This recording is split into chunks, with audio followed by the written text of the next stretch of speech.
This episode is brought to you by Indeed. Stop waiting around for the perfect candidate. Instead, use Indeed sponsored jobs to find the right people with the right skills fast. It's a simple way to make sure your listing is the first candidates see. According to Indeed data, sponsored jobs have 4 times more applicants than non-sponsored jobs. So go build your dream team today with Indeed. Get a $75 sponsored job credit at Indeed.com/podcast. Terms and conditions apply. In Walmart's Huluville, everyone ready their cart. Amazing Black Friday deals are about to start. Online and in the app, such great deals to explore. Everything you love from tech, toys, and more. The days to save and the ones to remember. It's only the 25th to the 30th of November. Set your alarms. Don't miss out. These deals are epic, without a doubt. The Who's are all ready, but are you? Walmart Black Friday deals await. Who knew? Hello everybody and welcome to 3D Printing Basics. I just wanted to let you know that if you're interested in getting every single episode a week before its release and ad-free, then please head over to my Patreon. The link will be in the show notes, and like I said, you can get every single episode ad-free and a week before its initial release date. Thank you guys so much for listening, and I hope you like this episode. Hello everybody, it's Tyler with 3D Printing Basics. Unfortunately, I just realized after I finished recording this episode that the audio is absolutely terrible. I don't know what happened, but for some reason my microphone wasn't connected, and so now it just recorded on my computer and the audio sounds really bad. I did check it and it seems pretty clear, so I think I'm just going to roll with it. But overall, I just wanted to apologize. I'm really sorry about that, and I'll make sure that the audio is good, and I'll make sure that I test it before every episode from here on out. So sorry about that issue, but I still hope you guys enjoy the episode. Hello, and welcome back to 3D Printing Basics. This is episode number 86, and in this week's episode, we're going to talk about designing prints that don't need supports. As someone who runs a 3D printing business, efficiency and the least amount of material used as possible is very, very important. So I feel like I've gotten some great insight on being able to design prints that not only don't need supports, but are just more efficient in terms of runtime and overall chances of a print failing. I feel like I've gotten pretty good. You know, I never want to toot my own horn, but I feel like I've gotten pretty good at orienting prints so that they are either faster than they would be in their normal orientation, or so that they have less of a chance of failure. So with that being said, let's jump right into it. The first thing that we need to discuss is why we want to avoid supports in the first place. And as a precursor, I don't want to say that supports are bad. Supports are not a bad thing. Sometimes they are unavoidable, and they are actually really helpful in making sure that we have successful prints.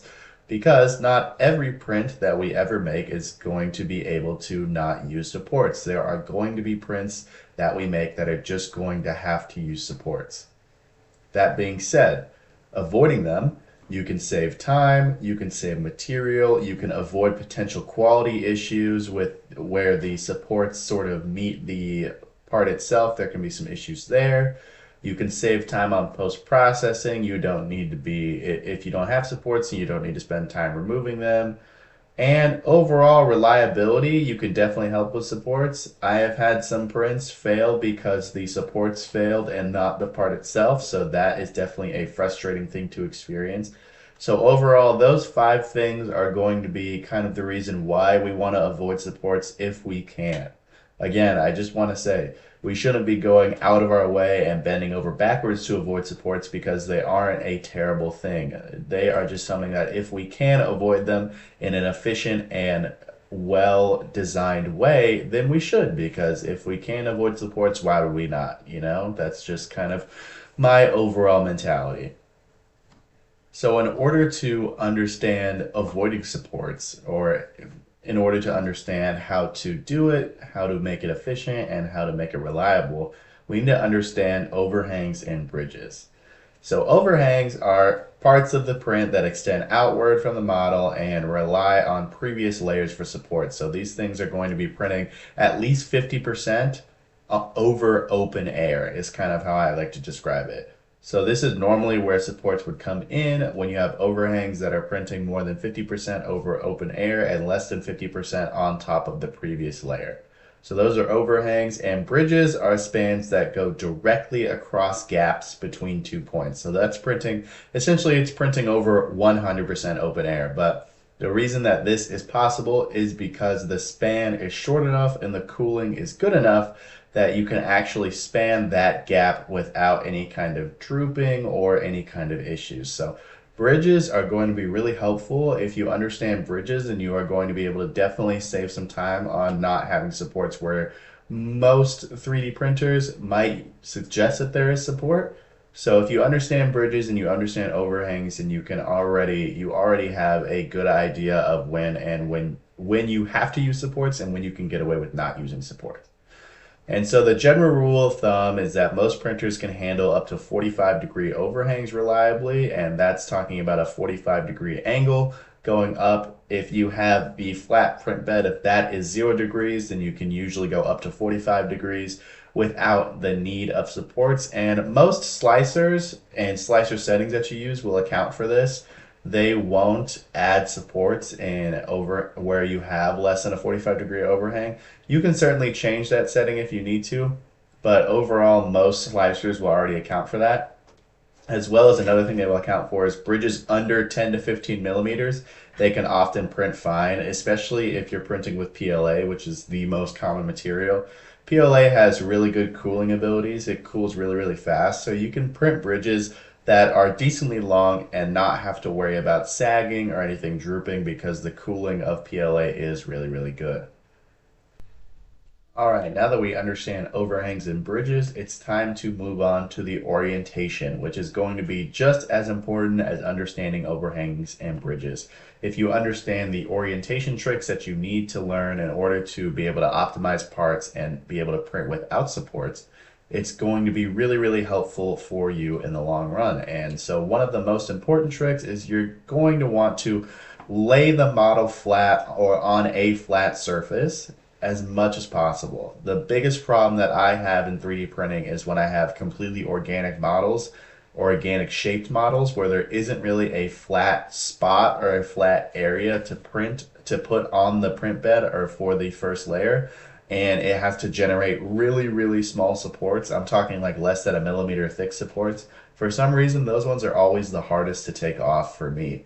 I usually end up scraping them away with one of the metal spatulas, or I have a knife, a razor blade, and I'm just kind of scraping at it, trying to get that off. And it almost always results in not super high quality prints. So that is definitely something to consider, is that if you have a flat area that you can lay down for the first layer, you are definitely going to want to do that. It's just going to help so much overall, because the smaller the supports are, in my experience, maybe I'm just doing something wrong here.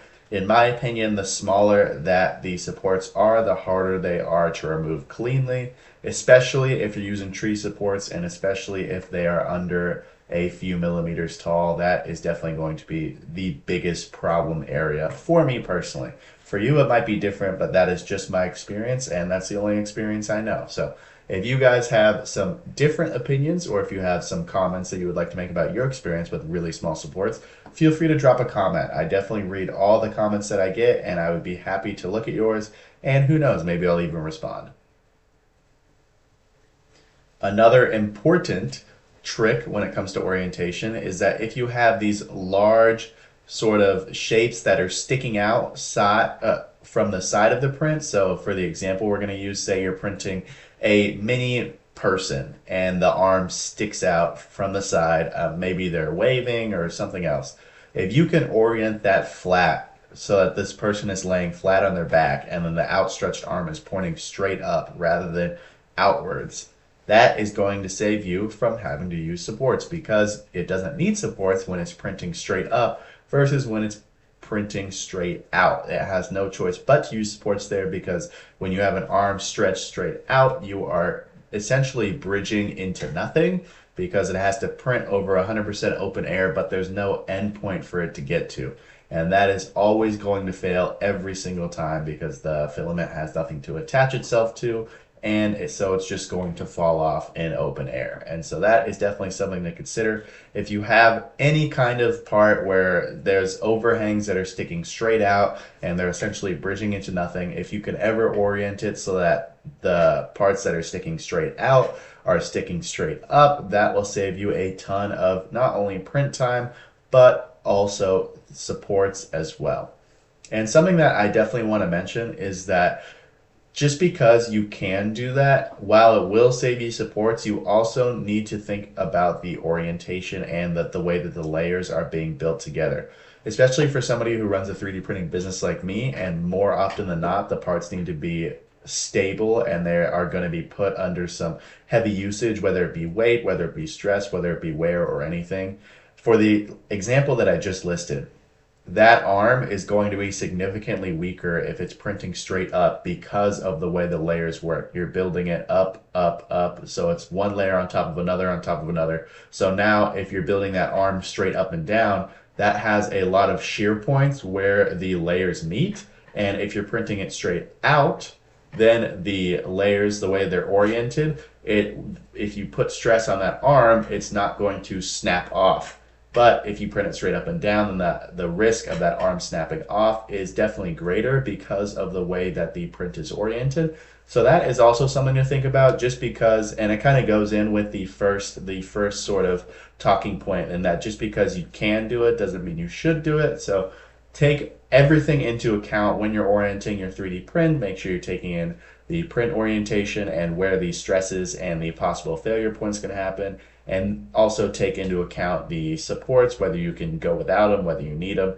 Just overall, it's an all-encompassing thing. And just because this episode is solely about supports and going without them, doesn't mean that you could just disregard everything else when you're trying to utilize not using supports. All right, now that we've talked about the orientation tricks and understanding overhangs and bridges, let's get to some design tips and tricks to help eliminate supports. One of the biggest things that you can do, if you're able to, is to make parts chamfered instead of having 90-degree overhangs. So say you have a 90-degree overhang and it's just printing over open air. If you are able to change that to a 45-degree chamfer, then it doesn't need supports anymore because it has that 45-degree angle chamfer. It's printing about 50% onto the previous model, which should be enough to print it successfully without any compromising in quality. And overall, it's just going to work a lot better. So if you are able to change designs like that, again, I know I'm talking a lot about my business, but that's just the experience that I have. In my business, you often cannot change models like that, especially that extremely. But if you are just a hobbyist and you're printing things for yourself and you're able to do that, it will make printing a lot easier, and it'll also make it a little bit more dimensionally stable because the 45-degree angle has more surface area that is attached to that overhanging part. Another thing you can do, and this is definitely something that I utilize, is splitting models into multiple parts. I do this a lot. I will split models up into multiple parts in order to print them in the most efficient way, and then I will glue them or assemble them together after I've printed everything. In my opinion, it is worth it to have the multiple parts and then having to rely on glue or adhesive to keep the parts assembled, rather than taking that big risk of printing the model by itself, where you have printing the model in one piece, where you have a greater risk of it failing because of all the overhangs or all the potential risks that there are of failure. And also the longer print time. I am a big fan of splitting models into multiple parts, printing them on all my different printers, which not only gets it done faster, but saves time. And we all know the shorter the print time, the less of a chance there is a failure, just because there's just not as much time for the print to fail. And so I'm a big fan of that. I'm a big proponent of splitting models into multiple parts and then assembling them later on down the line. So that is definitely something that I am a big proponent for. I love that. I completely lost the word. Sorry about that. But I'm a big supporter of that sort of thinking of splitting the models into multiple parts. Another thing you can do, and something that I've definitely seen, is adding your own built-in supports. So rather than relying on the slicer supports, which can be big and bulky and a little bit difficult, you can create your own small sacrificial parts that are in there, but also could be attached by, say, maybe a 0.5 millimeter point, so that you can easily cut them or remove them yourself. And this is a good strategy because you can make them oftentimes much smaller than the supports that are generated automatically. you can save material, and you can save time there. Another thing you can think about is when you're designing is to use bridging friendly geometry. So if there's a spot where you know you're going to be bridging some gaps, keep those gaps as small as you can. That way you can actually use just straight up bridging without any use of supports. And that way you are not only going to save time, but in my opinion, bridges look a lot better to me than the underside where supports meet the printed part itself. Now, I've heard different, maybe it's because my settings aren't as good or as optimized as they could be, but in my opinion, I like the look of bridged parts, the underside of the bridges, rather than the underside of the parts where supports meet them.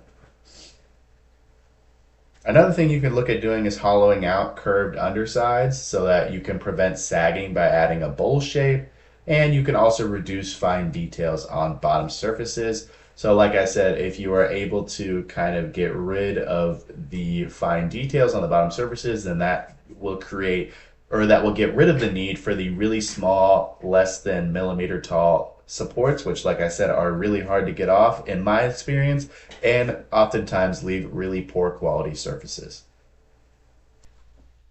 And with that being said, that's kind of all I have for you guys today. I did want to reiterate that just because this episode is about not using supports does not mean supports are bad. I use supports in probably about 50% of the prints that I make because at the end of the day, supports are a necessary thing and they are not bad.